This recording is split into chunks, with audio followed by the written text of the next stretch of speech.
আকাশ জমিন পাহাড় চন্দ্র তারা সবই তোমার নূরের ইশারা। আল্লাহু আকবার। ইমানের জজবানে আমি দেখতে চাই কারা কারা রাসূলকে ভালোবাসেন, জোরে বলেন আল্লাহু আকবার। আরো জোরে বলেন আল্লাহু আকবার। ডাক দেন তো ইয়া রাসূলুল্লাহ, আরো জোরে ডাক দেন ইয়া রাসূলুল্লাহ। আকাশ জমিন পাহাড় চন্দ্র তারা সবই তোমার নূরের ইশারা। তোমার নামই পড়লে দরুদ হৃদয় যে জুড়ায়। ও মদিনার কামলিওয়ালা সালাম তোমায়। ও মদিনার কামলিওয়ালা, বলেন না ভাই প্লিজ একটু বলেন। ও মদিনার কামলিওয়ালা, এই পৃথিবী সৃষ্টি তোমার নামের ওসিলায়। ও মদিনার কামলিওয়ালা। সকলে জোরে বলেন বিসমিল্লাহির রাহমানির।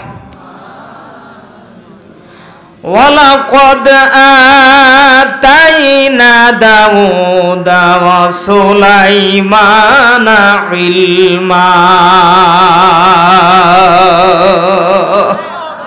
ওয়া ক্বালা আলহামদুলিল্লাহিল্লাযী ফাদ্দালানা আলা কাসীরিম মিন ইবাদিহিল মুমিনিন।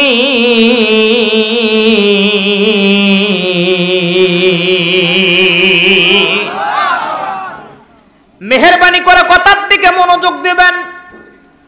প্রিয় ভাইরা আমার, কোরআনের তাফসীর করতে গেলে 19 প্রকারের ইলম অর্জন করতে হবে, 19 প্রকারের বিদ্যা থাকতে হবে। যেই মানুষের মধ্যে 19 প্রকারের ইলম আছে, বিদ্যা আছে, এমন মানুষই কোরআনের তাফসীর করতে পারে। মেহেরবানি করে কথার দিকে নজর দেবেন। আমি মানুষটা দেখতে বড় ছোট আর খাটো, আমার ইলম কালামও তেমন ছোট খাটো।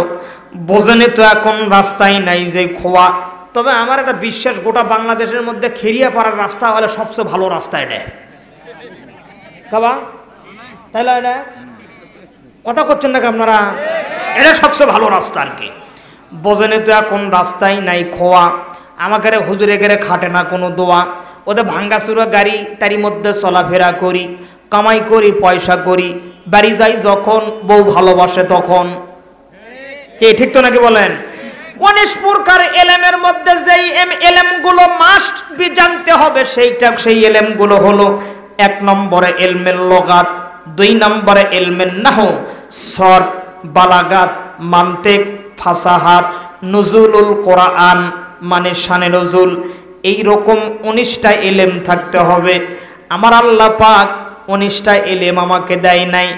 যতটুকু দিয়েছে, যতটুকু আমার পড়াশোনা, যতটুকু আমার গবেষণা, ততটুকু থেকে বলাই চেষ্টা পাবো। খেয়াল করে দেখেন, এই 19 প্রকারের মধ্যে যেটা মাস্ট বি জানতে হবে তার নাম হলো নুজুলুল কোরআন। এই আয়াতটা কোথায় নাজিল হইল, কিভাবে নাজিল হইল, কি অবস্থায় হইল, তার নাম হলো নুজুলুল কোরআন মানে শানে নজুল। প্রিয় ভাইরা আমার, 1 মিনিট সময় লাগবে এই আয়াতের শানে নজুলটা শুনে আসেন। দেখেন, আল্লাহর নবী হযরতে দাউদ আলাইহিস সালামকে আল্লাহ রাব্বুল আলামিন 19টা সন্তান দিছিল। সবগুলো যুবক সন্তান, ছেলে সন্তান। জোরে কন্যা কেন মারহাবা। হযরত দাউদ আলাইহিস সালামের 19 জন ছেলে ছিল। 19 জন ছেলের মধ্যে সবচাইতে ছোট ছেলের নাম ছিল সুলাইমান। সুলাইমানের বয়স যখন 12 থেকে 13 হবে, তাফসীরে ইবনে কাসিরের লেখক লাগে দাউদ আলাইহিস সালামের অন্তিম কাল চলে আসলো। দাউদ আলাইহিস সালাম আল্লাহর দরবারে দরখাস্ত জানায় দিল, মাওলা গো, আমি দুনিয়ার থেকে মনে হয় চলে যাব আপনার ডাকে সাড়া দিয়ে, কিন্তু আমার পরবর্তী প্রজন্মর মধ্যে আমার সন্তানদের মধ্যে নবী কে হবে? আমার মনের মধ্যে বড় বাসনা, আমার মনের কামনা হলো আমার ছেলেদের মধ্যই থেকে যেন বনি ইসরাইলের একজন নবী হয়। আল্লাহ পাক ডাক দে বলে, দাউদ আমি তোমার কথা কবুল করলাম, তোমার সন্তানদের মধ্য থেকেই একজনকে নবী করে আমি আল্লাহ পাক দুনিয়াতে পাঠায় দিব। আওয়াজ দে বলেন আল্লাহু আকবার। আল্লাহ পাক ডাক দে বলে, দাউদ তবে শর্ত হলো আমি জান্নাত থেকে একটা বাক্স নাজিল করে দিব। এই বাক্সটার মধ্যে কি আছে তোমার যেই সন্তান বলে দিতে পারবে আমি তোমার পরে তাকেই নবী হিসাবে ঘোষণা করব। প্রিয় ভাইয়েরা আমার, হযরত দাউদ আলাইহিস সালাম 19 জন সন্তানকে ডেকে এক জায়গায় নিয়ে আসলেন, গোল বৈঠক দিলেন, যাকে ঘরোয়া বৈঠক বলে বা গোল মিটিং বলা হয়। 19টা যুবক সন্তান যখন বাদশাহ দাউদ আলাইহিস সালামের সামনে দণ্ডায়মান হয়ে গেল, আল্লাহর নবী দাউদ আলাইহিস সালাম ডাক দে বলে, বাবারা ও আমার সন্তানেরা তোমরা শুনে নিয়ে নাও, আমি মনে হয় বেশি দিন দুনিয়ার মধ্যে থাকবো না, দুনিয়ার মধ্যে বাঁচবো না। আমি আল্লাহর কাছে দরখাস্ত করেছিলাম আমার পরবর্তী নবী যেন আমার সন্তানদের মধ্য থেকে একজন হয়। আল্লাহ পাক আমাকে জানাই দিল আসমান থেকে এবং জান্নাত থেকে ফেরেশতা বহন করে একটা বাক্স আল্লাহ পাক পাঠায় দিবে। তোমরা যেই বলতে পারবে বাক্সের মধ্যে কি আছে, তোমরা যেই বলে দিবে, যে কোনো ছেলে যদি বলতে পারে আমার সন্তানদের মধ্য থেকে, আমার পরে আল্লাহ পাক তাকেই নবী হিসেবে দুনিয়ার মধ্যে গণ্য করে নেবে। চিৎকার দিয়ে বলেন আল্লাহু আকবার। সমস্ত সন্তানের মধ্যে কনফিডেন্স ছিল যে হ্যাঁ আমি বলতে পারবো। প্রিয় ভাইরা আমার, তাফসীরে ইবনে কাসিরের লেখক লেখে সে সময় বাদশা সুলাইমান দাউদ আলাইহিস সালামের ছোট ছেলের বয়স ছিল 13 বছর, মতান্তরে 12 বছর। ছোট মানুষ, বালেগে পদার্পণা এখনো পরিপূর্ণ হয় নাই, কৈশোর জীবন পালন করতেছে। দেখেন প্রিয় ভাইয়েরা আমার, অন্য রাওয়ায়েতে আসছে না না তার বয়স আরো বেশি হবে, 19 বছর। তাফসীরে কাশাবের লেখক লেখে সে সময় বাদশা সুলাইমান তথা নবী সুলাইমানের বয়স ছিল 25 বছর। আর একটা তাফসীরে দেখলাম, তাফসীরে মারেবুত তানজিল ইমাম বাগাবী রহমাতুল্লাহ আলাইহি লেখে সে সময় হযরত সুলাইমান আলাইহিস সালামের বয়স ছিল 30 বছর। অনেক riwayat আছে, খেয়াল করে দেখেন। প্রিয় ভাইয়েরা আমার, কথার দিকে অ্যাটেনশন হবেন। 30টা 19 জন সন্তানকে দাউদ আলাইহিস সালাম এক জায়গায় করে যখন ঘোষণা দেওয়া হলো, 19 জন সন্তানে প্রস্তুতি নিতেছিল যে হ্যাঁ আমরাই বলতে পারবো। আর একজন বলতেছে না আমি বলতে পারবো। প্রিয় ভাইয়েরা আমার, ইতিমধ্যেই আল্লাহ রব্বুল আলামিন জান্নাত থেকে, আসমান থেকে, জান্নাত থেকে ফেরেশতা বহন করে একটা তাবুতে সাকিনা বাক্স নাজিল করে দিয়ে দিল। যেই বাক্সটা হযরত দাউদ আলাইহিস সালামের সামনে এসে দণ্ডায়মান হয়ে গেল। একটু সিংহের মতো হুঙ্কার দিয়ে বলেন আল্লাহু আকবার। প্রিয় ভাইয়েরা আমার, কথার দিকে অ্যাটেনশন হবেন। কি এই বাক্স? কোরআনের ভাষায়, সূরাতুল বাকারার ভাষায় এই বাক্সর নাম হলো তাবুতে সাকিনা। তাবুত মানে হলো বাক্স, সাকিনা মানে হলো মালসামানা। সূরাতুল বাকারার মধ্যে আয়াত চলে আসছে। প্রিয় ভাইয়েরা আমার, প্রত্যেকটা কথার দলিল হবে, কিন্তু আমি একটু আগে জিনিসটা সাজায় নিচ্ছি যাতে আপনাদের বুঝতে সুবিধা হয়। মেহেরবানি করে কথার দিকে অ্যাটেনশন হবেন, কথার দিকে মনোযোগ দিবেন। বাক্স যখন চলে আসলো, আল্লাহর নবী দাউদ আলাইহিস সালাম 19 জন সন্তানকে এক জায়গায় ডাক দিল। 19টা সন্তানের যেটা বড় সন্তান, এই সন্তান সামনে চলে আসলো। আল্লাহর নবী দাউদ আলাইহিস সালাম ডাক দিয়ে বলে, বাবা আমার মনের মধ্যে বড় বাসনা আমার সন্তানদের মধ্য থেকেই যেন নবী হয়। আর এটা পরীক্ষা স্বরূপ আল্লাহ পাক একটা তাবুতে সাকিনা জান্নাত থেকে দিয়েছে। তুমি যদি বলতে পারো আল্লাহ পাক তোমাকেই নবী হিসাবে গণ্য করে দিবে, সিলেক্টেড করে দিবে। আল্লাহর নবী হযরতে দাউদ আলাইহিস সালামের বড় ছেলে ডাক দে বলে, বাবা আমি কেমনি বলবো? বাক্সের মধ্যে দেখতেছি তালা ঝুলতেছে, তালা খুলতেও পারবো না, কি আছে দেখতেও পারবো না, আমি বলতেও পারবো না। জোরে কর না কেন আল্লাহু আকবার। আপনারা কি কষ্ট পাচ্ছেন আমার কথায়? কথা কি বোঝা যাচ্ছে? আলোচনা চলবে না বন্ধ? একটু বলেন না, কি করবে? চলবে। জি, খেয়াল করেন। তাহলে বাক্সের মধ্যে কি আছে? তালা মারা। কি আছে? বলেন বলেন, কি আছে? তাকদে বলে, বাবা আমি কেমনি বলবো, বাক্স তো তালা মারা। আল্লাহর নবী দাউদ আলাইহিস সালামও জানে না বাক্সের মধ্যে কি আছে, এটা দাউদ নবী বলতে পারে না। প্রথম সন্তান চলে গেল, দ্বিতীয় সন্তান চলে আসলো। দ্বিতীয় সন্তান বলতেছে, বাবা আমিও পারবো না, বাক্সের মধ্যে কি আছে আমি তো দেখতে পারতেছি না। 3 নাম্বার, 4 নাম্বার, পঞ্চম যখন চলে যায়, 13, 14 অথবা 30 বৎসরকার ছেলে, সর্বশেষ ছোট ছেলে সুলাইমান আল্লাহর জন্য, আল্লাহকে রাজি খুশি করার জন্য তহরাত অবলম্বন করে নামাজের মধ্যে দাঁড়ায়া নামাজ শেষ করে 2 রাকাত নামাজ পড়ে আল্লাহর দরবারে হাত তুলে ডাক দিয়ে বলে, আল্লাহ আমার বাবার বড় ইচ্ছা যে তার সন্তানদের মধ্য থেকেই যেন তার পরবর্তী নবী হয়, কিন্তু আমার মনের মধ্যে আমার ইচ্ছা আমার বাবা যেন খুশি হয়, আমি আমার বাবাকে খুশি করতে চাই। আপনি পরীক্ষা স্বরূপ পাঠাইছেন তাবুতে সাকিনা, আল্লাহ গো আপনি যদি ইলম দেন আর আমার বাবা যদি দোয়া থাকে আপনি যদি আমাকে জানায় দেন, আমি সুলাইমান বলতে পারবো বাক্সের মধ্যে কি আছে। একটু সিংহের বাচ্চার মতো হুঙ্কার দিয়ে বলেন না কেন আল্লাহু আকবার। আল্লাহ পাক ডাক দিয়ে বললেন, ইমানদারেরা বিপদের মধ্যে যখন তোমরা পড়ে যাবে, তোমরা যদি নামাজে দণ্ডায়মান হয়ে যাও, আল্লাহ পাক নামাজের মধ্যেই তার ফয়সালা দিবে। জোরে বলেন, জোরে বলেন। ইস্তাইনুস সাবরি ওয়াস সালাহ, নামাজের মধ্যে আল্লাহ পাকের সাহায্য আসে। আর আল্লাহ রাব্বুল আলামিন কোরআনের অন্য জায়গার মধ্যে বলতেছেন, যত বড়ই বিপদের মধ্যে মুমিন পড়ুক না কেন, এই বিপদ থেকে উদ্ধার করার দায়িত্ব মহান রব্বুল আলামিনের হয়ে যায়। ওয়া কানাত হাক্কান আলাইনা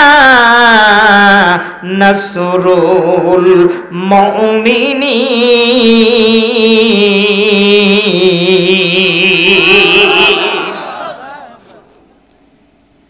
প্রিয় ভাইরা আমার, আল্লাহর নবী সুলাইমান আলাইহিস সালামের কামনা হলো 1 নম্বরে বাবাকে খুশি করবে। বলেন তো খেরিয়াপাড়াবাসী, সুলাইমান কাকে খুশি করতে চায়? কথা কয় না কেন? বাবার কথা বলতে কি শরম লাগে নাকি? কাকে খুশি করতে চায়? জোরে বলেন না কেন, কাকে খুশি করতে চায়?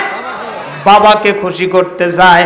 আর 2 নম্বরে আল্লাহকে বলতেছেন, আল্লাহ আপনি যদি জানান তাহলে আমি বলতে পারবো। এইটাই হলো ইমানদারের লক্ষণ। ইমানদারেরা সর্বকাজের সর্ব অবস্থায় ওয়া আলা রাব্বিহিম ইয়াতাওয়াক্কালুন,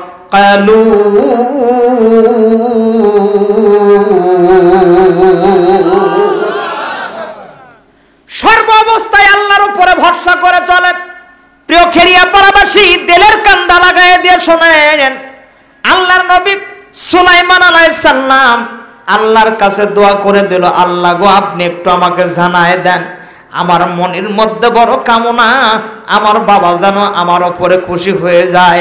এই জায়গার মধ্যে এমনও অনেক সন্তান আছে যারা আজকে 2 বছর হলেও বাবাকে বাবা বলে ডাক দেয় না, কিন্তু শ্বশুর বাড়িতে প্রতি মাসে মাসে 5 কেজি 10 কেজি করে মাছ নিয়ে যেতে বলে না।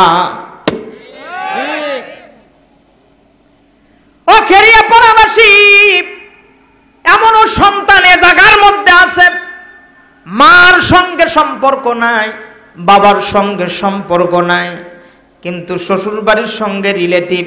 তাই বলে মনে করেন না আমি আপনাকে শ্বশুর বাড়ির সাথে সম্পর্ক বিচ্ছিন্ন করতে বলতেছি না। মা মা আর শাশুড়ি শাশুড়ি আলাদা জিনিস। কথা না বলে আজকে ওয়াজ আমি করবো না, কারণ আমি বলে ছিল আমার কিন্তু কয়েকদিন বাবা বাবাই মা মা, শ্বশুরি আর শ্বশুর আখি আলাদা জিনিস, কোনদিন এক হইতে পারে না। একটা কথা মনে হয়ে গেল, মনে হয় 3 বছর আগে হবে, আমি বালিয়াডাঙ্গি নেকমরদ গেছিলাম, প্রতি বছরই যাই, একদম ঠাকুরগা। এটা আশ্চর্য একটা ঘটনা, হয়তো আপনারা জানেন না, নেটের মাধ্যমে দেখতে পেরেছেন। আমি গত বছর মাহফিল করে আসার সময়, সিজনের শেষ মাহফিল, এই দিনাজপুরের আগে আমার গাড়ি অ্যাক্সিডেন্ট করেছিলাম, রাত 2:30টার সময় হবে। তো আমার যে গাড়ি, এই গাড়িটা না, ওই দিন আমি একটা ভাড়ার গাড়ি নিয়েছিলাম, লোহা গাড়ি। তো এটা প্রায় 110 স্পিডে ছিল। ওখানে একটা ইউটার্ন ছিল, এখানে এসে ব্রেকটা ফেল হয়ে যায় এবং সোজা গাড়িটা ব্রিজ বলে, ব্রিজের ওয়ালের সঙ্গে মেরে গাড়িটা এমনভাবে গেল, আমি সব সচক্ষে দেখতেছিলাম, কিন্তু টিয়ারিং তো আর আমার হাতে নাই। আমি শুধু চিৎকার করে বলেছিলাম ইন্না লিল্লাহ। আমাকে আমার খাটে শোয়া দিল। বলেন না, জোরে বলেন, আরো জোরে বলেন। আশ্চর্যের বিষয় হলো, প্রথমেই ড্রাইভার পড়েছে, খেয়াল করেন, প্রথমেই ড্রাইভার গাড়ির ভিতরে, অনেক বড় গাড়ি তো, লোহা গাড়ি তো স্পেস বড়, আপনারা কি শুনতে পাচ্ছেন আমার কথা? লোহা গাড়ির স্পেস বড়, অনেক জায়গা। প্রথমেই ড্রাইভার পড়েছে, এর উপরে পড়েছে আমার এক বড় ভাই মাওলানা মুহসিন আলম ফারুকি, এর উপরে পড়েছে আমার ক্যামেরাম্যান বয়ান টিভি 24 এর অ্যাডমিন আলামিন ভাই, এরপরে আমি, তথা আমি সবার উপরে। কথা কি বুঝছেন? তো আমি একটা গঙ্গানে আওয়াজ শুনলাম, আমি মনে করছি ড্রাইভার মারা গেছে। তো আমি হতভম্ব হয়ে, ওই সময় তো কোনো সেন্স কাজ করে না। আমি ভিতরে সব দরজাগুলো লক হয়ে গেছে, গাড়ি পড়ে যাওয়ার সাথে সাথে সমস্ত দরজাগুলো লক হয়ে গেছে, অটো গাড়ি, দরজা কোনো খোলা যাচ্ছে না। তো এক পর্যায়ে আমার এই আলামিন উনি একটা হাতুড়ি দিয়ে গ্লাস ভেঙে বাহিরে বের হয়ে, এরা তো ক্যামেরাম্যান, ও ক্যামেরা চালু করে দিয়েছে। যাই হোক, এক পর্যায়ে সবাই আমরা বের হলাম নিরাপদে। আশ্চর্যের বিষয় হলো, এত বড় অ্যাক্সিডেন্ট হওয়ার পরেও কারু এক ফোঁটা রক্ত বের হয় নাই। আরো জোরে বলেন না, আরো জোরে বলেন। এর পিছনে আমি অনেক দিন মানে জিনিসটা থিতিস করেছি, পিছনে কারণটা কি। আমি কারণ খুঁজে দেখলাম, সাইয়েদানা মুসা আলাইহিস সালাম একদিন আল্লাহ পাকের সঙ্গে কথা বলতেছে তুর পর্বতে। তুর পর্বতের সিঁড়ি হলো 354টা। কয়টা? জোরে বলেন না, আরেকবার একটু বলেন। এই তুর পর্বতের কথা আল্লাহ পাক বলেছেন, ওয়াত্তিন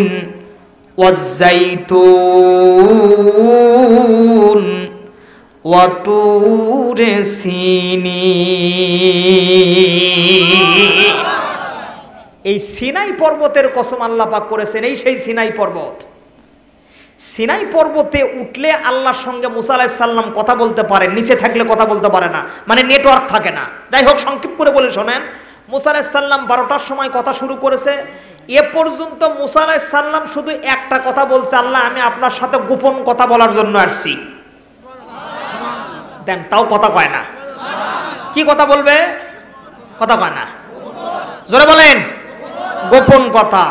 আল্লাহ পাক মুসার কথা থামায় দিয়ে রাত 12টা থেকে নিয়ে ফজর পর্যন্ত আল্লাহ পাকই কথা বলতেছে, মুসাকে একটা কথাও বলতে দিচ্ছে না। ফজর যখন হয়ে গেছে, মুসা আলাইহিস সালাম বলতেছে, আল্লাহ মেহেরবানি করে একটু আমার কথা শুনুন। আল্লাহ পাক বলতেছে, বলো। মুসা আলাইহিস সালাম বলতেছেন, আল্লাহ আমি আমার মনের কষ্ট আপনাকে বলার জন্য আসলাম, আমি আমার মনের কথা আপনাকে শেয়ার করব, কিন্তু আপনি সেই রাত 12টা থেকে নে তাড়াতাড়ি চা দিতে পারে। তুই কুড়ি গেছলে কুড়ি, তুই ফুরে খায় যাবি বারে, তোরা ডেস্কিট করে চা দিস এবার।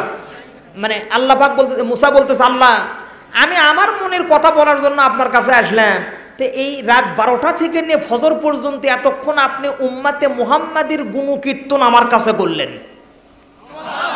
এ যারা বুঝেছেন একটু আওয়াজ দিয়ে বলেন তো আল্লাহু আকবার। আরো জোরে বলেন আল্লাহু আকবার। আল্লাহ আমার গোপন কথা শেষ, আমার গোপন কথার মনে নাই। আমার মনের মধ্যে বড় আশা যে আপনি এই উম্মাতে মুহাম্মাদির যদি 4টে সিংডম, 4টে নিদর্শন যদি আমার কাছে বলতেন, আমি মুসা বড় খুশি হইতাম। আরো জোরে বলেন না। আল্লাহ পাক শর্ত লাগাই দিল, মুসা আমি বলবো, তবে শর্ত হলো তুমি আগে তোমার গোপন প্রশ্নটা করো। সুবহানাল্লাহ বলেন।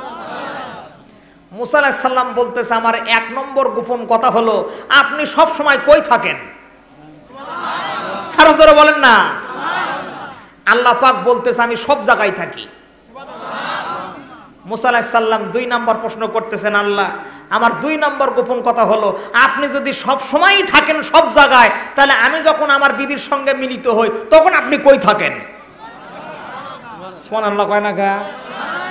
বলবো কথা কয় না, কম যখন অবশ্যই বলবো ইনশাআল্লাহ। আল্লাহ পাক মুসার গোপন কথা শুনে নিয়ে উম্মতে মুহাম্মাদির সিংডম বলতেছে, মুসা, উম্মতে মুহাম্মাদির 1 নম্বর নিদর্শন, 1 নম্বর চিহ্ন হবে এরা যদি তামাম বাংলাদেশ গিলে খায়। জোরে কোন কি খায়? আরো জোরে কোন, আর একবার কোন। আমরা কিন্তু খাবার লোক, খাওয়া যেটি বাঙালি সেটি, খাওয়া যেটি বাঙালি, কথা কয় না বারে। সোলপোল আগেকার সোলপোল বেশি করছে, এখন তাও কম, এখন কম করলেও তাও ভুল হবে। মসজিদত যদি জিলেপি দেয় ওই গোটা 4 গাঁয়ের লোক জড়াই আজকে জিলেপি দিবে আসিস, কথা কয় না, তাও বারে আশ্চর্য হয়ে গেল কি, ঠিক তো? খাওয়া যেটি বাঙালি সেটি। মুসা শের জামানার উম্মতে মুহাম্মাদের 1 নম্বর সিংডম, 1 নম্বর গুণ হবে তারা গোটা বাংলাদেশ হবে। এরা খাবার শুরুতে যদি বিসমিল্লাহ বলে আর খাবার শেষে যদি আলহামদুলিল্লাহ বলে, আমি আল্লাহ রব্বুল আলামিন একটা খাবারের হিসাবও আমার খাতায় লেখো না। 2 হাত তুলতে হবে, 2 হাত তুলে বলেন আল্লাহু আকবার, আর জোরে বলেন আল্লাহু আকবার। মুসা উম্মতে মুহাম্মাদির 2 নাম্বার গুণ হবে, চিহ্ন হবে, সিংডম হবে। এরা যত বড়ই বিপদের মধ্যে পড়ুক না কেন, এরা যদি একবার বলতে পারে ইন্না লিল্লাহি ওয়া ইন্না ইলাইহি রাজিউন, ও মুসা তুমি জেনে রেখো যত বড় বিপদ হোক ওই বিপদ থেকে উদ্ধার করার দায়িত্বর জামিনদার আমি আল্লাহ রব্বুল আলামিন হয়ে যাও।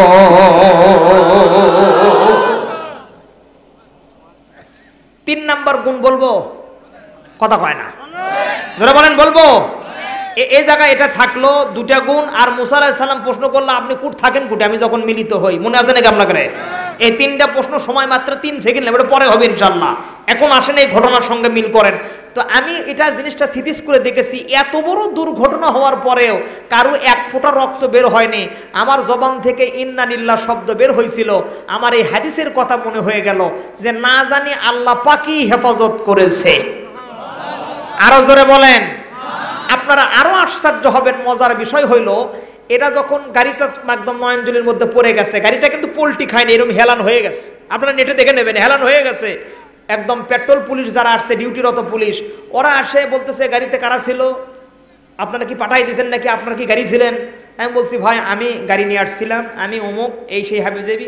ওনারা আমাকে লাইট মারে আপদ মস্তক দেখতেছে, আমার ছেলেপেলেগুলোকে দেখতেছে, ড্রাইভারকে দেখতে বলছে না আপনারা তো এই গাড়ির হওয়ার কথা না, আপনার মনে হয় এই জায়গায় নতুনভাবে আসবে না, আমরাই ছিলাম। তো বলছি এত বড় একটা দুর্ঘটনা হওয়ার পরে আপনারা এভাবে সুস্থ আছেন, আমরা তো আশ্চর্য হয়ে যাচ্ছি। আরো জোরে বলেন না কেন?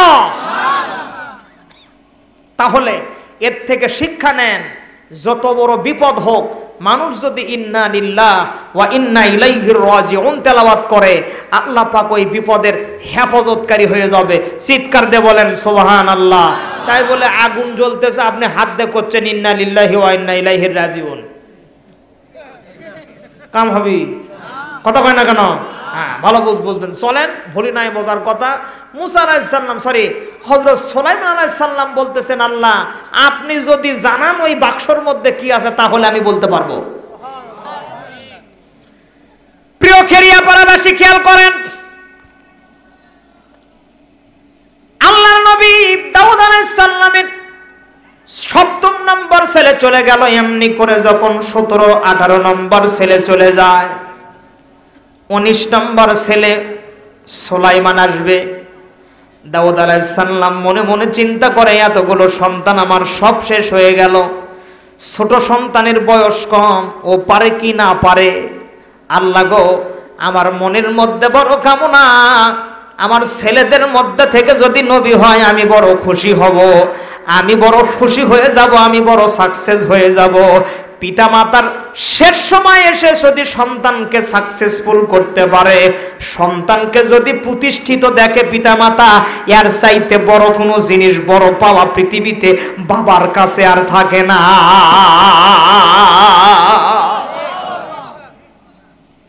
প্রিয় ভাইয়েরা আমার, 2 দিনের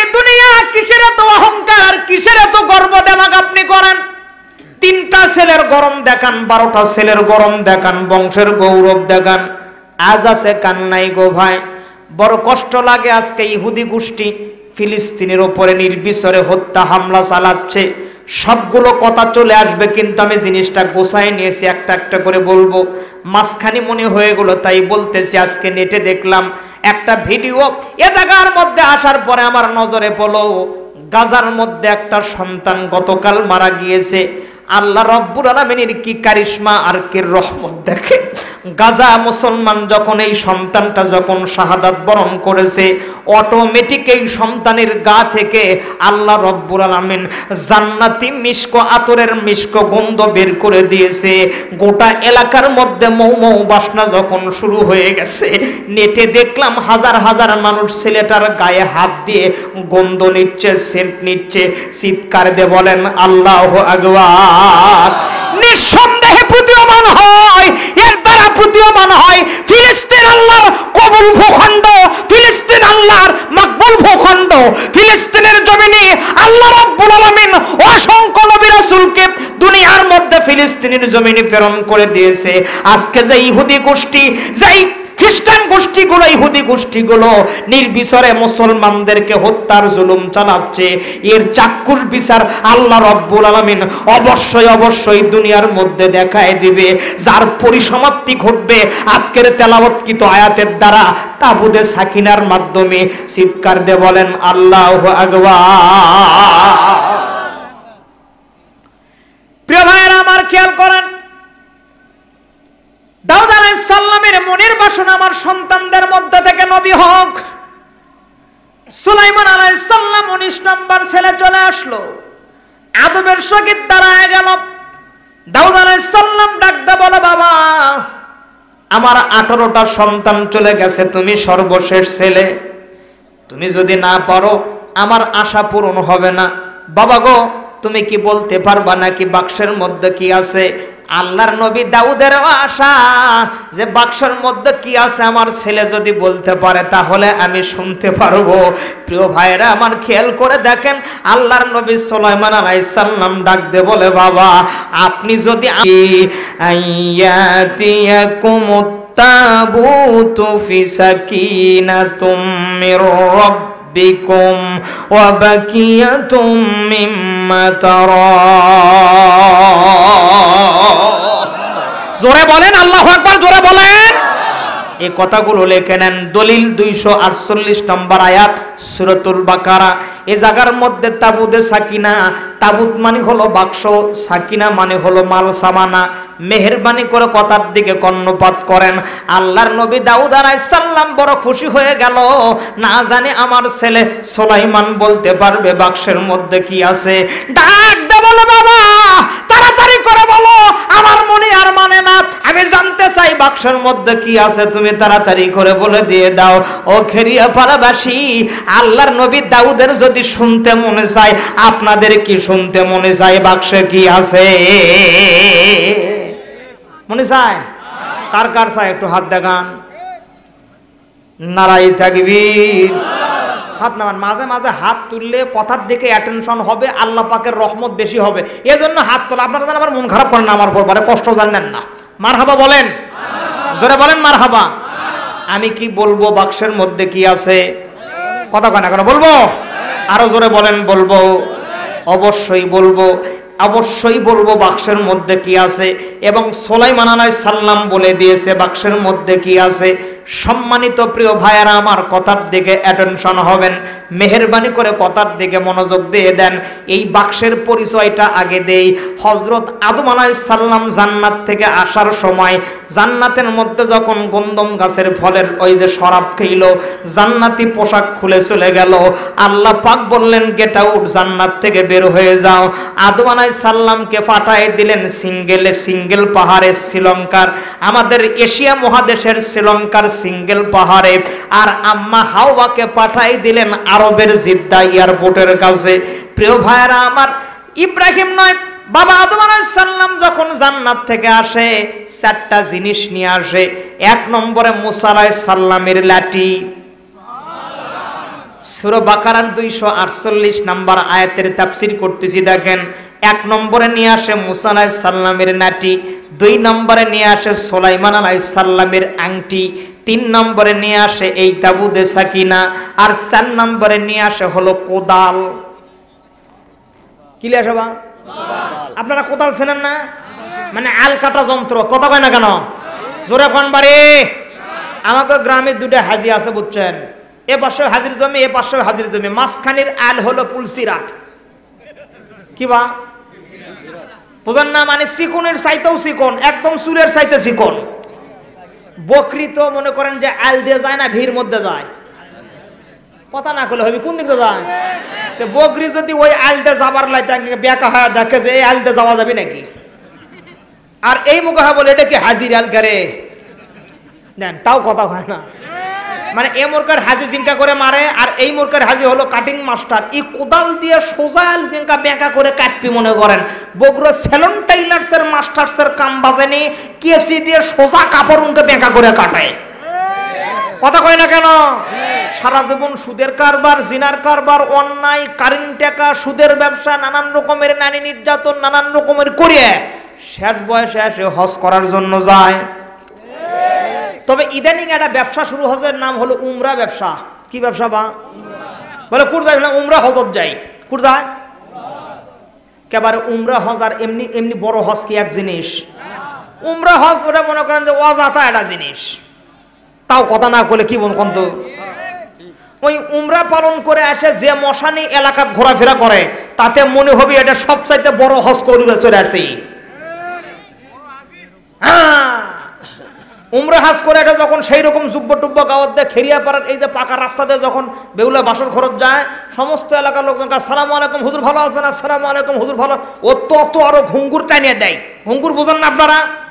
কথা না করলে কেমনে হবি কন্ত, এরম একদম ঘুঙ্গুর টানে দেয়, এরকম করে যত সালাম দেয় তত ঘুঙ্গুর টানে দেয়। কথা কন না কেন? বাড়ি এসে বিবি কয়, শোন আমি আরো 3 বছর আগে আমার হজত যাওয়া লাগলো, এই উমরা হজ করবে, আমি আজকে হজ করে এই বেউলের বাসর ঘর বাজারত গেছি, সগলে আমাকে হুজুর করে করছে। সারা জীবন জিনার কারবার, সারা জীবন অন্যায়, সারা জীবন জুলুম, সুদের কারবার, জিনার কারবার, নারী ধর্ষণ, নারী নির্যাতন, কারেন্ট টাকার ব্যবসা কি আপনাদের এলাকাত আছে? কারেন্ট টাকা বোঝেন? কথা কয় না, বোঝেন? মানে 1000 টাকায় এক মাসে 100 করে টাকা দেওয়া লাগে, আর কারেন্ট টাকা হলো প্রতিদিন 1000 করে টাকায় 100 করে টাকা দেওয়া। হ্যাঁ, আপনাদের এলাকায় সপ্তাহে চলে। হ্যাঁ, আর বাংলাদেশের যুবকটা এখন ঘুরনি ব্যবসা ধরছে। কি ব্যবসা? খালি ঘোরে, খালি ঘোরে। এটার আবার বিটও লাওয়া লাগে, বিট বিট। কথা কয় না, একেবারে আশ্চর্য হয়ে গেলাম। ভালো সোল, ভালো সোল, মানে ভালো ছেলে, একদম নির্ভেজাল একটা ছেলে মনে করেন। মানুষ এলাকার লোক করে জানান ফ্রেশ একটা ছেলে, অমুকের বেটা ফ্রেশ, একদম কোনো ক্লেম নাই। 3 বছর পর দেখা যাচ্ছে দোকান বন্ধক থুছে, ওর হুন্ডো তাক বিক্রি করছে, ওই নিরুদ্দেশ পুরো এলাকার মধ্যে তোলপাড় হয়ে গেল। কারণ ওই গেল কই, ওই তো কোনোদিন ডাল খায়নি, বাবা খায়নি, বিসি খায়নি, ওই কুটি গেল পারে বলে ওই ঘুরেছে ঘুরেছে। কি করছে বাবা? আপনাকে কষ্ট হচ্ছে, তা আমি এখনই কি দোয়া করে দেবো? এ ভাই দেখুন তো পোলা হজনে যান, দেখেন তো মানুষ কথা না বলে আমি ওয়াজ কর্ম কাজ সাথে পারে। কি করছে? আরো জোরকম আপনাকে এলাকাত মনে হয় ঘুরে চল বল নাই মনে হয়। আশ্চর্য বিষয়, বড় আফসোসের বিষয়, গভীরভাবে কথাই লক্ষ্য করেন। এই উমরা পালন করে আসে হাজি যখন মনে করেন মসজিদত যায়, আর ওই যে সেন্টটা মারিয়া যায় মনে করেন, আর জুব্বর যে ওর সাইজ, একেবারে ইমাম সাহেবের পিছে বসে যায়, খালি ঘড়ির দিকে তাকায়। মুয়াজ্জিন সাহেব সব দিন কি আর এক রকমের চলে একেবারে? কথা কয় না কেন? এক দিন এক এক রকমের মন মানুষের কথা। 2-1 সেকেন্ড 5 মিনিট একটু কম বেশি হতেই পারে। 1 মিনিট যদি আজান কম বেশি করে, এই মুয়াজ্জিন সাহেব কি ব্যাপার? টাকা হালাল করে খান, হালাল করে খান। মানে ওই কি টাকা হালাল করে একদিন খাচ্ছে? কথা কয় না কেন? ওই মুয়াজ্জিন করছে টাকা হালাল করে খান। হাই রে হালাল রে হাজি সাহেব, ওই কথা কয় না কেন? তাই বলে কি সব হাজি সব আজ দেবেন হাঁক বাড়ির যা হয় না পারে, সব হাজি বলে এক জিনিস লয়। কথা কন না কেন? আরো জোরে বলেন। হ্যাঁ, একটু মনোযোগ দেবেন প্রিয় ভাইয়েরা আমার, কথার দিকে মনোযোগ দিয়ে দেন। আমার যুবক ভাইয়েরা ঘুরানি ব্যবসা বাদ দেন, বলে বিট মিট বাদ দেন, দরকার নাই, নাথিং, আজ আছে কাল নাই, দুঃখ থোয়ার জায়গা নাই। আমাকে আমি তো নামাজ পড়া আমতলি বন্দরে, এটা নেটে তাই তো সমস্যা, নাম না বলাই ভালো। এক ছেলে ঘুরানি ব্যবসা করে একটা জিক্সার গাড়ি কিনছে 3,20,000 টাকা দিয়ে, এ মাত্র 15 দিন আগেকার কথা। কি ব্যবসা? কথা কন, এই মিডিয়াগুলো ভালো করে ধরো, এই ব্যবসার নাম হলো ঘুরানি ব্যবসা। কি ব্যবসা? মোবাইলত খালি ঘুরোই। এলে বিট মিটলে ওই 3.5 লাখ টাকা পাশা 3,20,000 টাকা দিয়ে একটা জিক্সার গাড়ি কিনছে। আল্লাহর কি শান বুঝছেন, এই খালি গাড়ির রোডত তুলে মানে শোরুম থেকে বার করে নিয়ে গাড়ি ছাড়ছে, মাঝখানে আসে একটা ভটভটির সাথে বাজার দিয়ে 2 পাই নাই। সুবহানাল্লাহ।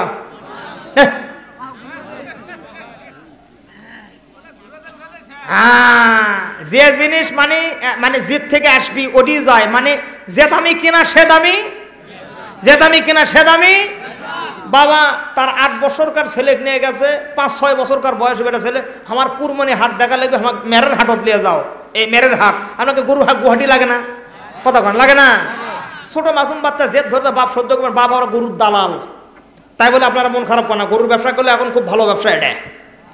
আগে 2-4 এলাকাতে একটা করে গরুর দালাল পাওয়া যাচ্ছিল, আর এখন প্রতিটা গাঁয়ে কমপক্ষে 75 জন করে এই গরুর কেনা বেচা করে।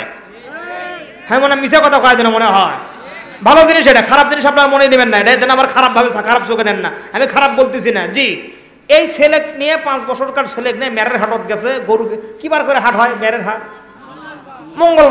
মঙ্গলবার গেছে, এই জোহর নামাজ পড়বে, প্রচুর গরম আর ভিড়, গাওটাও ঘামে যাচ্ছে, পকেট টিস্যু শেষ হয়ে গেছে। সামনের দিকে দেখে এক দালালের ঘাড়ত গামছা, ওই পিছন থেকে গামছা টান দিয়ে মুখ টুক মুছে এরম ঘাড়ত দিছে। 5 বছরকার ছেলের তো কৌতূহল বেশি, ডাক দিয়ে বলতেছে, আব্বা গামছা কখন নিলেন? কয় টাকা দিয়ে কিনছেন? এই চুপ করে থাক, চ সামনে চ। সুবহানাল্লাহ। বাবুক ডাক দিল যে চুপ, কথা কোস না, যা হসে। কিছুক্ষণ পরে পিছন থেকে আরেকজন দালাল ওই গামছা টান দিয়ে তার ঘাড়ত নিয়ে আরেক দিকে ঘাটা দিছে। ছোট বাচ্চা ঘাড়ের দিকে দেখে গামছা নাই, ডাকতে বলে, বাবা আপনার গামছা কই? গামছা কি করলেন? ও দেখতেছে আসলেই তো গামছা নাই। বলছে, বা ওটা যে দামে কিনা সে দামে বেচা, চ।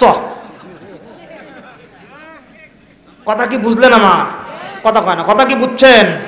প্রিয় ভাইয়েরা আমার, চলেন কাম টু মাই পয়েন্ট, ভুলি নাই মজার কথা। এই 4টা জিনিস বাবা আদম আলাইহিস সালাম জান্নাত থেকে নিয়ে আসে। শেষ নম্বরে হলো কোদাল। জোরে বলেন কি? আরো জোরে বলেন। এই তাবুতে সাকিনা যেই কাঠের তৈরি, কাঠের নাম হলো শমশেদ কাঠ। অনেক রকমের দামি কাঠ পৃথিবীর মধ্যে আছে। এই যে সোফা বানানো হয়েছে, এটাও একটা কাঠ, শমশেদও একটা কাঠ। আল্লাহর নবী মুসা আলাইহিস সালাম যেই কাঠ নিয়ে চলতেন, যেই কাঠের লাঠি নিয়ে চলতেন, কাঠের লাঠিটাও ছিল শমশেদ কাঠের। আমি আগেই বলেছিলাম যতগুলো কথা হবে আপনাদের অজানা কথা, খালি মনোযোগ দেন। প্রিয় ভাইয়েরা আমার, এই যে তাবুদা সাকিনা নিয়ে আসলো, মুফাসসিরিন কিরাম লেখে সূরাতুল বাকারার 248 নম্বর আয়াত অনুযায়ী যে এই তাবুদে সাকিনাটা 1 নয় 2 নয় 203 জন নবীর হাত বদল করে আল্লাহর নবী সুলাইমান আলাইহিস সালামের কাছে আসে। চিৎকার দিয়ে বলেন আল্লাহু আকবার। রাসূলুল্লাহ আমার নয়ন মনি, রাসূলুল্লাহ আমার নয়ন মনি, রাসূলুল্লাহ আমার নয়ন মনি, মাকি মাদানি, রাসূলুল্লাহ আমার নয়ন মনি, কোন রাসূলুল্লাহ আমার নয়ন মনি, গর্বে তেরা সুল দিওয়ানা, টের পাইলেন না মায়ামিনা, গর্বে তেরা সুল দিওয়ানা, টের পাইলেন না মায়ামিনা, খবর দিল জিবরাইল আমিনি, মাকি মাদানি, রাসূলুল্লাহ আমার নয়ন মনি। নারায়ে তাকবীর, জোরে লিল্লাহে তাকবীর। প্রিয় ভাইরা আমার, অন্য রওয়ায়াতে আছে 100 নবীর হাত বদল করে এই তাবুতে সাকিনা আল্লাহর নবী সুলাইমান আলাইহিস সালামের কাছে আসে। সবচাইতে লেটেস্ট খবর হলো বনি ইসরাইলদের কাছেই এই বাক্সটা থাকে। মুসা আলাইহিস সালামের কম ছিল বনি ইসরাইল। বনি ইসরাইলের সর্বশেষ নবীর নাম ছিল বক্তেনসর। বক্তেনসরের পরে একজন বাদশা যার নাম ছিল ইউশা বিন নুন। ইউশা বিন নুনের পরে বক্তেনসর। এই বক্তেনসরের আমল থেকে এই বাক্সটা তাবুতে সাকিনাটা এই সমস্ত ইহুদিদের কাছে ছিল। এই বাক্স ইহুদিদের কাছে যতদিন ছিল তারা কোনো যুদ্ধে পরাজয় বরণ করে নাই। যুদ্ধে যাওয়ার পরে তারা যুদ্ধের সামনে এই তাবুতে সাকিনা রাখতো। এই তাবুতে সাকিনা বাক্সের কারণে তারা যুদ্ধে জয়লাভ করত। যেই মহল্লায়, যেই এলাকায়, যেই দেশে তাবুতে সাকিনা থাকতো, সঙ্গে সঙ্গে আল্লাহ পাক ওই দেশ, ওই সমাজ, ওই রাষ্ট্র, ওই গ্রামের মর্যাদা, ওই গ্রামের সম্মান, ওই গ্রামের উন্নতি সাধন করে দিত। চিৎকার দিয়ে বলেন সুবহানাল্লাহ। প্রিয় ভাইরা আমার, সর্বশেষ বাদশা বক্তেনসরের পর থেকে নিয়ে এই বাক্সটা ইসরায়েলদের কাছ থেকে, ইহুদিদের কাছ থেকে হাতছাড়া হয়ে যায়। এই হাতছাড়া হওয়ার কারণে কিয়ামত পর্যন্ত ইহুদিরা এই বাক্সটা খুঁজতে থাকবে, কিন্তু বাক্স তাদের কাছে যাবে না, বাক্স তারাও পাবে না। সূরাতুল বাকারার 275 নম্বর আয়াত অনুযায়ী এই বাক্স শের জামানায় ইমাম বাহাদি এবং হযরত ঈসা আলাইহিস সালামের হাতে দিয়ে তুরস্কের প্রান্তরে দাজ্জালকে ধরাশায়ী করবেন, দাজ্জালকে হত্যা করবে। চিৎকার দিয়ে বলেন আল্লাহু আকবার। এই তাবুতে সাকিনা নিয়ে আজকে ফিলিস্তিনের হত্যাকাণ্ড, এই তাবুতে সাকিনা বাক্সকে নিয়ে আজকে ইসরাইল ফিলিস্তিনের উপরে নির্যাতন, স্টিম রোলার চলতেছে। শুধু তাই নয়, আপনারা শুনে আশ্চর্য হবেন, বাইতুল মুকাদ্দাসের আদলে আর একটা বাইতুল মুকাদ্দাস তারা তৈরি করেছে। একটা হলো অরিজিনাল, আর একটা হলো ডুপ্লিকেট। যারা আগন্তুক ফিলিস্তিনি যাবে, অরিজিনাল কোনটা বাইতুল মুকাদ্দাস তারা চিনতে পারবে না। প্রিয় ভাইয়েরা আমার, তারা বাক্স খোঁজার জন্য এই বাইতুল মুকাদ্দাসের তলদেশে ডেজার মেশিন দিয়ে খুঁড়তেছে, সমুদ্রের তলদেশ পর্যন্ত খুঁড়েছে, বাক্স পায় নাই। এই জন্য বাইতুল মুকাদ্দাসের নিচে তারা থার্ড টেম্পল তৈরি করতেছে। থার্ড টেম্পল হলো দাজ্জালের আবাসভূমি হবে। দাজ্জাল যেখানে বসে তামাম পৃথিবী শাসন করবে হলো 40 দিন। এই ইহুদিদের চিন্তা চেতনা হলো তারা দাইহাইকেলে সোলাইমানি, তলা সোলাইমান আলাইহিস সালাম যেভাবে দুনিয়াটা শাসন করেছিল, এই দাজ্জাল ইহুদি গোষ্ঠীরাও তামাম দুনিয়াকে সেভাবে শাসন করতে যায়। আল্লাহ ডাকদার বলে, পাগলা, কিয়ামত পর্যন্ত সম্ভব হবে না। মাকারু ওয়া মাকারাল্লাহি ওয়াল্লাহু খায়রুল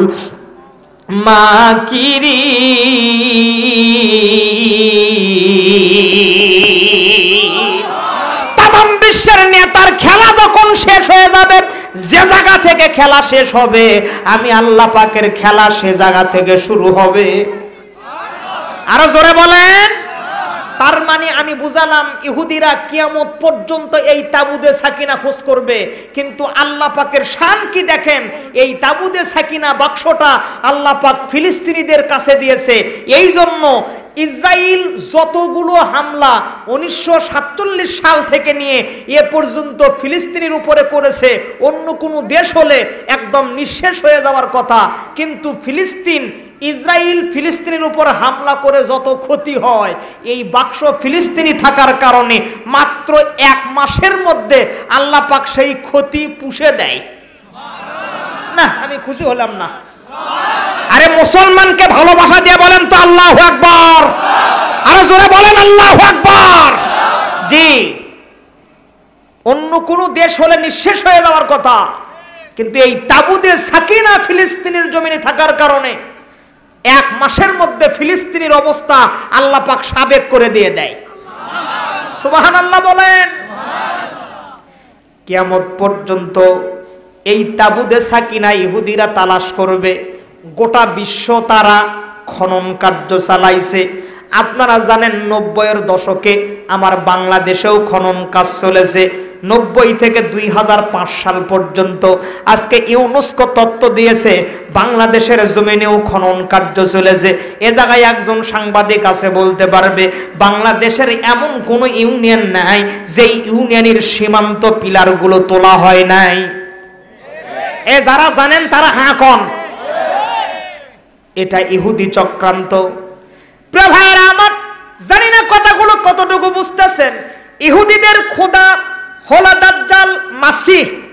মাসিহ হলো তাদের খোদা। তারা দাজ্জালকে প্রভু হিসাবে মানে। প্রিয় ভাইরা আমার, আমি লম্বা চড়া করব না। দেখেন দাজ্জাল কোথায় আছে এ সম্পর্কে প্রায় 12টা হাদিস ভেঙ্গে ভেঙ্গে বুখারী শরীফের মধ্যে আসছে, কিন্তু বিস্তারিত বড় একটা হাদিস তিরমিজি শরীফের মধ্যে আসছে। যেই হাদিসটার নাম হলো তামিমি দাড়ি। হাদিসের নাম একটু খেয়াল করে দেখেন। 2 মিনিট লাগবে, দাজ্জাল কোথায় আছে আপনারা পরিচয় পাবেন। প্রিয় বগুড়া সদরবাসী, জানি না কবে আপনাদের সঙ্গে দেখা হবে। এর প্রত্যেকটা কথা মূল্যবান। আজকে বাংলাদেশের চিত্র বলেন, ফিলিস্তিনের জমিনের চিত্র বলেন, আপনারা শুনে আশ্চর্য হবেন গো। নির্বিচারে গাজাবাসীদের উপরে মেশিন গান, স্টিন গান, নিত্যদিন বোমার শব্দ দ্বারা পুরো গাজাবাসী ভারী হয়ে গেছে। বোমার কারণে মাসুম বাচ্চাগুলো নির্বিচারে দুনিয়ার থেকে শাহাদাত বরণ করতেছে। এই গাজাবাসীর খবর যেন তামাম বিশ্ববাসী জানতে না পারে, এজন্য স্যাটেলাইট চ্যানেলগুলো বন্ধ করে দেওয়া হয়ে গেছে। এমনকি মোবাইলের নেটওয়ার্ক বন্ধ করে দিয়েছে, ইন্টারনেট বন্ধ করে দিয়েছে। কিন্তু একমাত্র আল জাজিরা, এই এফএম, তারা আল জাজিরাটা তারা ওখানে গাজাবাসীদের জন্য এফএম রেডিও চালু করে দিয়েছে, যাতে গাজাবাসী সমস্ত খবর তামাম বিশ্বের মুসলমানদের কাছে পৌঁছায় দিতে পারে। গত কয়েকদিন আগেকার কথা, একটা সন্তান যখন গাজায় শাহাদাত বরণ করবে, তার কাছে যখন মালাকুল মউত চলে আসছে, ছোট্ট মাসুম বাচ্চা চিৎকার করে বলতেছে, আমি হযরত ইব্রাহিম আলাইহিস সালামকে দেখতে পাচ্ছি। এই মুসলমানের বাচ্চা যারা 2 হাত তুলে বলেন আল্লাহু আকবার, আরো জোরে বলেন আল্লাহু আকবার। হাত নামান। এই ছোট্ট মাসুম বাচ্চা বলতেছে আমি মুসা আলাইহিস সালামকে দেখতে পাচ্ছি। ভিডিও দেখার পর আমি চোখে পানি রাখতে পারলাম না। এ বাচ্চা বলতেছে আমি ইয়াকুব আলাইহিস সালামকে দেখতে পাচ্ছি। এ বাচ্চা চিৎকার দিয়ে বলতেছে আমি আইয়ুব আলাইহিস সালামকে দেখতে পাচ্ছি। ও মুসলমান, নাবালেগ সন্তান মৃত্যুর প্রাক্কালে যদি বলে আমি ইব্রাহিম আলাইহিস সালামকে দেখতে পাচ্ছি, আমি মুসা আলাইহিস সালাম, ইয়াকুব আলাইহিস সালাম, আইয়ুব আলাইহিস সালামকে দেখতে পাচ্ছি, নিঃসন্দেহে এতে প্রতীয়মান হয় ফিলিস্তিন মুসলমানদের জন্য কবুল ভূখণ্ড। জোরে বলেন আল্লাহু আকবার। জি, কতটুকু বুঝলেন নাই?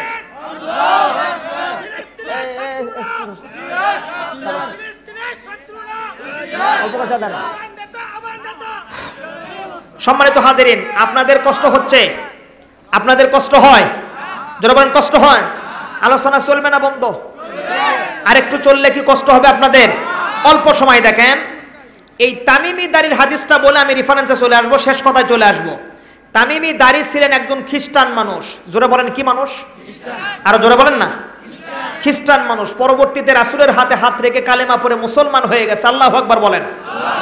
হযরত রাসূল করিম সাল্লাল্লাহু আলাইহি ওয়াসাল্লাম মদিনার মসজিদে নববীতে একদিন জোহরের নামাজ পড়ে তিনি মুখটা ঘুরাইয়া মুসল্লিদের সামনে বসলেন। মানে হাদিসের ইবারতের অর্থ বলতেছি, একটু মনোযোগ দেন। মুখটা ঘুরাইয়া বলতেছেন আমার সাহাবীরা তোমরা সকলে বসবে। সুবহানাল্লাহ বলেন। আমি তোমাদেরকে জান্নাতের সুসংবাদ দেওয়ার জন্য বসতে বলি নাই, জাহান্নামের ভয় দেখানোর জন্যও বসতে বলি নাই। আমি তোমাদের কাছে আমার একজন সাহাবী নাম হলো তামিমি দারি, সে একটা খবর দিয়েছে, এই খবরটা তোমাদেরকে দেওয়ার জন্য বসতে বলছি। রাহমাতাল লিল আলামিন নবী বললেন, বনু যুখরুব এবং বনু জুজাইর গোত্রের 30 জন যুবক সন্ধ্যার সময় তারা সাগরে ভ্রমণ করার জন্য নৌকাতে চড়লো। কয়জন যুবক? জোরে বলেন, আরো জোরে। 30 জন যুবক। তারা নৌকার যখন পাটাতন তুলে দিল, পাল যখন তুলে দিল, নৌকা তীর গতিতে তথা ধনুক থেকে যখন তীরটা বের হয়ে যায়, কত আস্তে যায় নাকি? কথা কয় না। এইরকম তীরের গতিতে নৌকাটা চলতে লাগলো। এরকম 30 দিন পর্যন্ত পালে বাতাস লাগার কারণে নৌকাটা সাগরের মধ্যে চলতেছিল। আল্লাহু আকবার, জোরে বলেন আল্লাহু আকবার। 30 দিনের পরে মাগরিবের কিছু আগে একটা সাগরের চরে গিয়ে নৌকাটা ভিড়ে গেল। তামিমি দারি বলেন এই নৌকাটা পশ্চিম থেকে পূর্ব দিকে আসতেছিল। আমাদের পূর্ব দিক কোনটা বলেন তো? এদিকে? এটা পূর্ব নাকি এটা পশ্চিম? তার মানে পূর্ব দিকে আসতেছিল। একটু ফলো মি প্লিজ, কথার দিকে মনোযোগ দেন, কথার মধ্যে কোনো প্যাঁচ নাই। যদি মনোযোগ সহকারে শোনেন আপনাদের উপকার হবে। 30 দিন পূর্ব দিকে আসার পরে একটা চরের মধ্যে নৌকাটা ভিড়ে গেল। আমরা 30 জন যুবক এই চরের মধ্যে নেমে পড়লাম। সামনের দিকে তাকায় দেখতেছি একটা মানুষও বোঝা যায় না, জন্তু জানোয়ারও বোঝা যায় না। তার গায়ের এক একটা লোম হবে আধা হাত, মতান্তরে 1 হাত। এমনকি তার হাতের তালুতেও লোম ছিল, উপরেও ছিল, নিচেও ছিল। আমরা তাকে দেখে ভয় পেয়ে গেলাম। তামিমি দারি তার সামনে দাঁড়ায় গেল। এই জন্তুটা জবান আল্লাহ পাকের ইশারায় খুলে গেল, আমাদেরকে বলতেছে তোমরা কারা? তামিমি দারি বলতেছেন আমরা 2 গোত্রের 30 জন যুবক। আজকে 30 দিন হলো সমুদ্রে ভ্রমণে বের হয়েছি। 30 দিন পরে আজকে এই চরে আমাদের নৌকা ভিড়ে গেছে। এই চরটা ঘোরার জন্য আমরা এই নৌকা থেকে নেমে পড়লাম। এই যে জন্তুটা আমাদেরকে লক্ষ্য করে বলল, আমরা তাকে জিজ্ঞেস করলাম যে তুমি এখানে কি করো? বলছে আমি এখানে একজন বড় মিয়াকে পাহারা দেই, একটা মানুষকে আমি পাহারা দেই। তোমরা একটু পরেই গিয়ে দেখতে পারবে একটা জীর্ণ শীর্ণ ঘর, এই ঘরের মধ্যে একজন মানুষ থাকে, এই ঘরের মধ্যে একটা লোক থাকে, এই ঘরের মধ্যে একটা জন্তু থাকে বা যে কোনো একটা জিনিস থাকে। তাকে পাহারার জন্যই আমি নিযুক্ত আছি এই চরে। তোমরা একটু যাও, গেলেই তাকে পাবে। কথা কি শুনতে পাচ্ছেন? কথা কয় না, শুনতে পাচ্ছেন? জি। তামিমি আদ্দারি 30 জন যুবককে নিয়ে যখন এই ঘরের কাছে গেলেন, গিয়ে দেখতেছেন এমন একটা জন্তু বা মানুষ আকৃতির, যার একটা চোখ অন্ধ নাই, কিন্তু তার কপালে কাফ ফা র কাফির লেখা।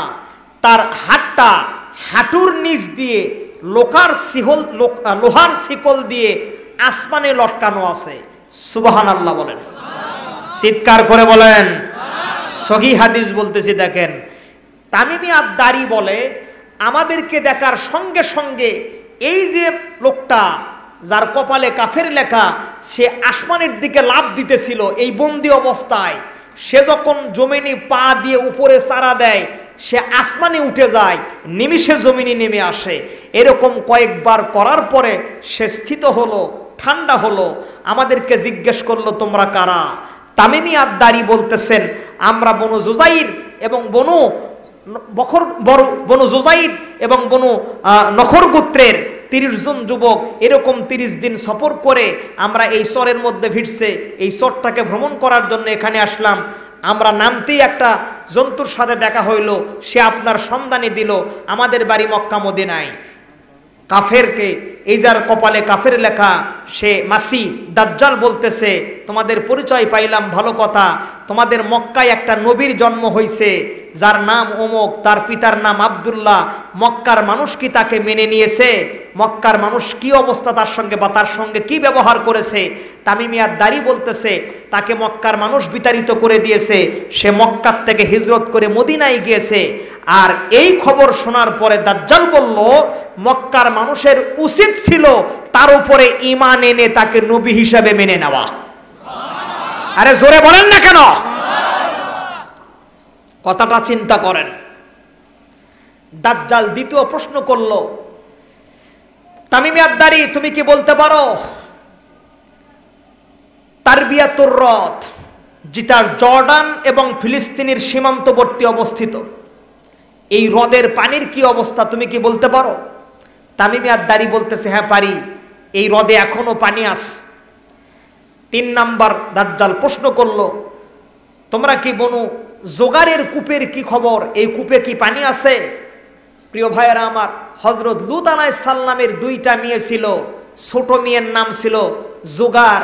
তিনি তার কওমের জ্বালায় 2টা মেয়েকে নিয়ে যে হিজরত করতেছিল, এই জোগার নামক স্থানে এসে তার ছোট মেয়ে মারা যায়। এই কূপের কাছেই তার মেয়েকে দাফন করে দেয়। এই জন্য এই কূপটার নাম হলো জোগাড়ের কূপ। তামাম বিশ্বের 9টা কূপের পানি আল্লাহ পাক সর্বশ্রেষ্ঠ করে দিয়েছে। কোনো মানুষ যদি এই 9টা কূপের পানির যে কোনো একটা কূপের পানি খায়, আল্লাহ পাক তাকে সুস্থ দান করে দেয়। তার মধ্যে একটা এই জোগাড়ের কূপ। খেয়াল করেন, কষ্ট হয় আপনাদের? কথা বলেন, কষ্ট হচ্ছে? খেয়াল করেন, জোগাড়ের কূপের কি খবর? বলে হ্যাঁ, জোগাড়ের কূপে এখনো পানি আছে। দাজ্জাল 4 নম্বর প্রশ্ন করলো যে তুমি কি জানো জোহাইরের খেজুরের বাগানের কি খবর? সেই খেজুরের কাছে কি এখনো খেজুর ধরে? যেই খেজুরের গাছটা, যেই খেজুরের বাগানটা ফিলিস্তিন এবং লেবাননের সীমান্তবর্তী অবস্থিত, এই খেজুরের কি অবস্থা? তামিমি আদ-দারি বলতেছে হ্যাঁ খেজুর ধরে। দাজ্জাল বলতেছে তোমরা আমার পরিচয় চাইলা, এই 4টা জিনিসের, জোহারের খেজুরের বাগান, জোগাড়ের কূপ, তারবিয়াতুর রদ, এগুলোর যখন পানি শুকে যাবে, এই যে খেজুরের বাগানে যখন আর খেজুর ধরবে না, আমি মাসিহ, আমি দাজ্জাল তখন দুনিয়াতে আত্মপ্রকাশ করব। প্রিয় ভাইয়েরা আমার, খেয়াল করে দেখেন, বর্তমান প্রেজেন্ট সময়ের নিউজ হলো এই যে ইহুদি জাতি, ইসরায়েলেরা এতটাই টেকনোলজিতে ফাস্ট, তাদের ইসরায়েল দেশ থেকে নিয়ে জর্ডান এবং ফিলিস্তিনের সীমান্তবর্তী যেই তারবিয়াতুর রদ, ডেজার মেশিন দিয়ে, মোটা পাইপ দিয়ে এই তারবিয়াতুর হ্রদের পানিটা মেশিনের মাধ্যমে দূরবর্তী সাগরে নিক্ষেপ করতেছে। তাদের চিন্তা হলো যত তাড়াতাড়ি এই হ্রদের পানি শুকে যাবে, আমাদের খোদা মাসি দাজ্জাল দুনিয়াতে আগমন করবে। শুধু তাই নয়, লেবানন এবং ফিলিস্তিনের সীমান্তবর্তী যেই জোহাইরের খেজুরের বাগান, এই খেজুরের বাগানে তাদের টেকনোলজির মাধ্যমে প্রতি মাসে মাসে একবার করে কীটনাশক স্প্রে করে, যাতে খেজুরের বাগানে আর খেজুর না ধরে। প্রিয় ভাইয়েরা আমার, দাজ্জাল নিজের মুখে যেই কথাটা বলল, 4টি নিদর্শন দিয়ে দিল। অটোমেটিক নিদর্শন শেষ হয়ে গেছে। শেষ হয়ে যাওয়ার পথে, অল্প দিনের মধ্যে হোক, আজ হোক আর কাল হোক, অবশ্যই দাজ্জাল দুনিয়াতে আগমন করবে। আর তামাম বিশ্ব দাজ্জাল, এই ইহুদি গোষ্ঠীরা 40 দিন শাসন করবে। দাজ্জালের আগমন করার পরে প্রথম দিন হবে, প্রথম যেই দিনটা হবে 1 বৎসরের সমান। সাহাবীরা জিজ্ঞেস করলেন, ইয়া রাসূলুল্লাহ, একটা দিন যদি 1 বছরকার সমান হয়, তাহলে আমরা 5 ওয়াক্ত নামাজ কিভাবে পড়ব? বিশ্বনবী নবীর উপরে করেছে, এত নির্যাতন রাহমাতাল লিল আলামিনের উপরে করেছে। শুধু তাই নয়, কামলিওয়ালা নবী আমার এই আবু জেহেলের অত্যাচারে 1 নয় 2 নয় 3.5 বছর শিয়াবে আবু তালেবের মধ্যে জেল খেটেছে। প্রিয় ভাইয়েরা আমার, এত বড় শক্তিশালী হওয়ার পরেও 7 বছর আর 9 বছরের ছেলে মুআজমাস, তরবারি লাগে নাই, স্টিল গান লাগে নাই, মেশিন গান লাগে নাই, বাটুল লাগে নাই, তরবারি লাগে নাই, মিসাইলের দরকার হয় নাই, এটম বোমা, ক্ষেপণাস্ত্র, নানান রকমের যন্ত্রের প্রয়োজন হয় নাই। পৃথিবীর মধ্যে সবচাইতে বড় অত্যাচারী আবু জেহেলকে মুআজমাস 2টা নাবালেগ সন্তান খেজুরের ডাল দিয়ে বদরের ময়দানে পিটাইয়া সাপের মতো সোজা করেছে। এ 2 হাত তুলে বলেন আল্লাহু আকবার, আরো জোরে বলেন আল্লাহু আকবার। জি, এটাই বাস্তবতা।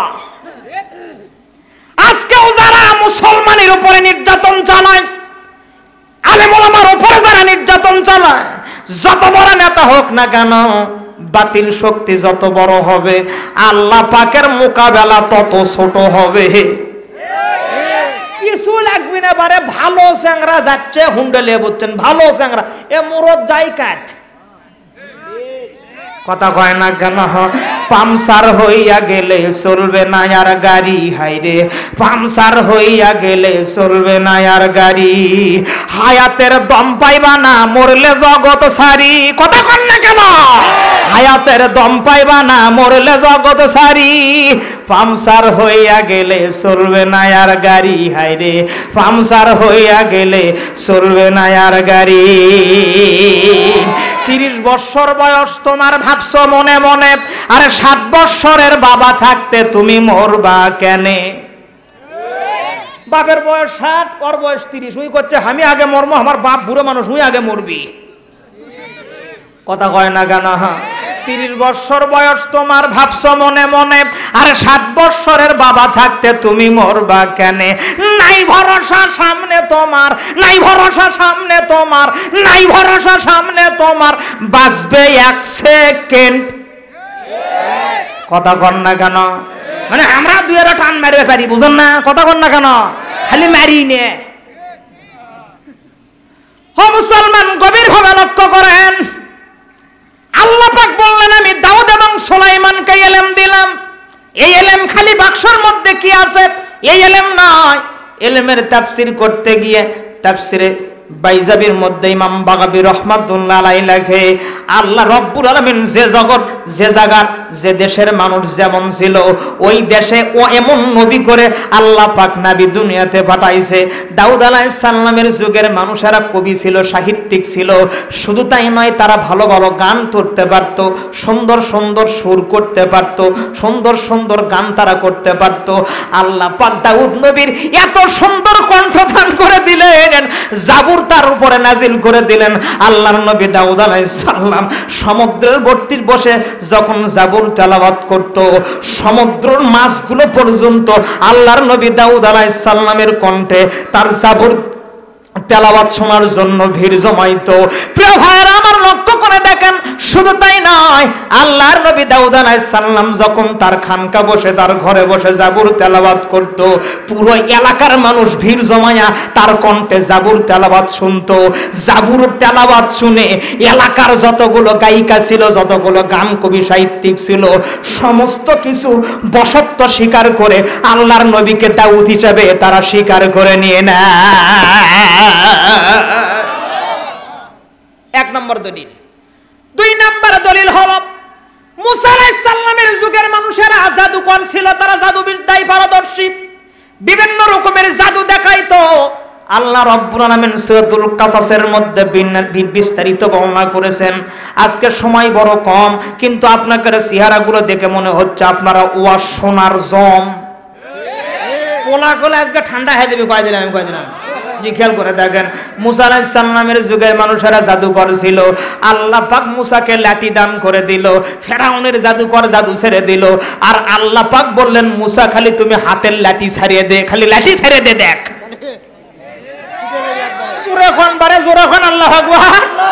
মুসা আলাইহিস সালাম লাঠি ছেড়ে দেয়, এই হাতের লাঠি বিশাল বড় অজাগরে রূপান্তরিত হয়। প্রথম ঠোঁট থাকে আসমানি, নিচের ঠোঁট থাকে জমিনি। একটা নিঃশ্বাস নাই, সমস্ত ফেরাউনের জাদুকরের জাদুগুলো মুসার লাঠির মধ্যে ঢুকে যায়। মুসা আলাইহিস সালাম ভয় পেয়ে গেছে। আল্লাহ পাক বলতেছেন, না তাখাফ, তুমি ভয় করো না, লাঠি ধরো। মুসা আলাইহিস সালাম সাপের লেজ ধরলেন, যখন আগের সাবেক মুসার লাঠি হয়ে গেল, তখন জোরে বলেন না কেন আল্লাহু আকবার। সমস্ত ফেরাউনের জাদুকরেরা বলে, ওরে বাপ রে বাপ, এই হলো আমাদের জাদুকরের সবচাইতে বুড়ো বাপ, এর সঙ্গে পারা যাবে না। মুসা আলাইহিস সালামের বশত্ব স্বীকার করে তাফসিরে ইবনে কাসির লেখে, ওই দিন 10,000 জাদুকর মুসার হাতে হাত রেখে ফেরাউনের সামনে তারা মুসলমান হয়, ইমানদার হয়, বিশ্বাসী হয়। 2 হাত তুলে বলেন আল্লাহু আকবার। আরো জোরে বলেন আল্লাহু আকবার। ইউরিদুনা লিয়ুতফিউ নূরাল্লাহি বিআফওয়াহিহিম আল্লাহু মুতিম্মু নূরিহি ওয়ালাউ কারিহাল কাফিরুন।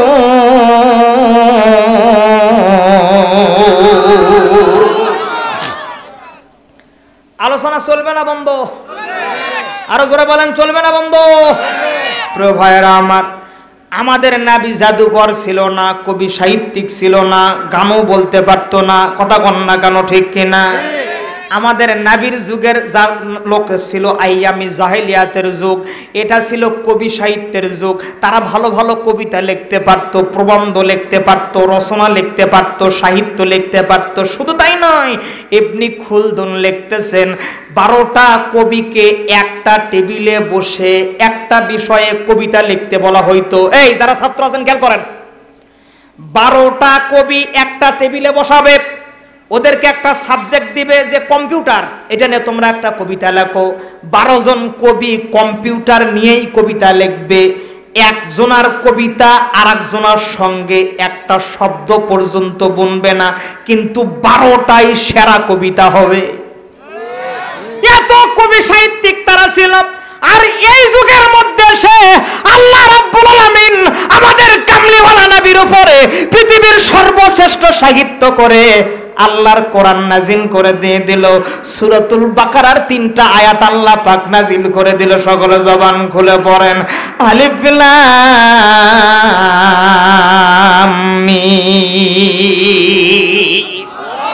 যালিকাল কিতাবু লা রাইবা ফীহি। আল্লাহর নবী আমাদের রাহমাতুল লিল আলামিন নবী এই 3টা আয়াত কাবা ঘরের চৌকাঠে যা টাঙ্গে দিয়ে আসছে। আরো জোরে কোন না কেন? মজা দেখেন, মজা দেখেন। এই 3টা আয়াত, মাত্র 3টা আয়াত লেখে কাবা ঘরের চৌকাঠে তালা একদম মেরে দিয়ে আসছে। পিছনে কারণ ছিল, ওখানে ছিল ওকাজ মেলা। ওকাজ মেলা হলো যার কবিতা শ্রেষ্ঠ হবে তাকে রাষ্ট্রীয়ভাবে পুরস্কার দেওয়া হবে। রাহমাতাল লিল আলামিন নবী বাবা দুনিয়ার মধ্যে নাই, মা দুনিয়ার মধ্যে নাই, বাউন্ডারি জীবনেও নয়। 17 বছর বয়সে হিলফুল ফুজুল গঠন করে। মানুষ সমাজের নেতৃত্ব দেওয়ার জন্য নয়, সমাজের খেদমত করার জন্য। এ কথা কি আমার বুঝলেন? সমাজের নেতৃত্বের জন্য নয়, খেদমত করার জন্য। প্রিয় ভাইয়েরা আমার, 3টা আয়াত যখন কাবা ঘরের চৌকাঠে দেয়, সমস্ত মক্কার কবিরা, এদিকে দেখেন, আমার দিকে বড় বড় চোখ করে দেখান, সমস্ত কবিরা কাবা ঘরের চৌকাঠের দিকে তাকায় দেখে আলিফ লাম মিম যালিকাল কিতাবু লা রাইবা ফি হুদাল লিল মুত্তাকিন, আগে 2 পাক ঘরে। আরো জোরে কোন? চিন্তা করে এতগুলো কিতাব পড়লাম, বই পড়লাম, এত কবিতা লিখলাম, এ আলিফ লাম মিম এটা তো কোনোদিন বুঝলাম না। আরো জোরে কোন? সবাই খালি বলে এটা কে লিখছে, এই লেখা কে লিখছে, এলাকা কে লিখছে। একদল বলে লাইসা হাজা কালামুল বাশার, এটা মনে হয় মানুষের ভাষা না। জোরে বলেন না প্রিয় ভাই, আল্লাহু আকবার। এটা মানুষের ভাষা হইতে পারে না, মানুষের ভাষা হলে বোঝা যাবে। আজকে বৈজ্ঞানিকরা কোরআনের কাছে মাথা সিলিন্ডার করে দিয়ে কত কিছু আবিষ্কার করতেছে। আজ থেকে 12, 14, 15, 20 বছর আগে আমার মতো 2 টাকার বক্তা, মাইক তো চলে আসলো স্বল্প সময়। আগে মাইক ছিল না, কেরাসিনের তেলের হেজাক জ্বালায়া খালি মুখে সারা রাত ওয়াজ করতো। এলাকার 2-4 এলাকার মানুষ জড়ো হয়ে যাইতো, খালি মুখের ওয়াজ শুনে চোখ মুছতে মুছতে বাড়ি চলে যাইতো। আগামী 1 বছর ওই এলাকার মধ্যে হেদায়াত থাকতো। এখন মাইক হইল, বক্তার ভিজিট হইল 2 লাখ, মানুষও বেশি, তাও হেদায়েত নাই। খালি মাহফিল থেকে ওমরে চুরি পট্টি যায়, দেখবেন কেসাল। আমার কথা মনে হয় বুঝলেন না। কোরআন রিসার্চ করে মাইক চলে আসলো, ফ্রিজ তো চলে আসলো। ইদানিং আগে ফ্রিজ ছিল না। মানুষ হাত থেকে 5 টাকা কেজি, 10 টাকা কেজি ইলিশ মাছ নিয়ে এসে যখন রান্না করত, পুরো এলাকা, পুরো গ্রামের মধ্যে খবর হইতো মিল্লাতের বাড়িতে ইলিশ মাছ রান্না হচ্ছে। বিড়াল বেটা 4-5টা বিড়াল এসে ভিড় জমাইতো। এখন 4200, 4300, 4500 টাকা কেজি ইলিশ মাছ রান্না করা, কোটা তো দূরের কথা পারে, রান্না করে খাবার বসলেও কোনো গন্ধ নাই। না কথা না বলে হবে, হ্যাঁ বাহ, সব কথা কি বোঝা যায়? খেয়াল করেন, কোরআন রিসার্চ করে আরো কত কি করলো, বিমান আবিষ্কার করলো, ফ্রিজ হইল, নানান কিছু হইল, এত কিছু হইল কোরআন রিসার্চ করে। কত কবি সাহিত্যিক হইল, কত বাগ্নি হইল, কত বড় বড় মোটা মোটা হুজুর হইল, কত রকমের বক্তব্য, মুফাসসির, মুফতি, পীর, গাজী, শহীদ, নানান কিছু। এত কিছু হওয়ার পরে আজ পর্যন্ত তামাম পৃথিবীতে আজ কেন কিয়ামত পর্যন্ত এমন কোন বৈজ্ঞানিক আর এমন কোন আলেমের জন্ম হবে না এই আলিফ লাম মিম র সিন ইয়াসিন এই সমস্ত হরফে মুকাত্তাআতের অর্থ তারা উদ্ভাবন করতে পারে।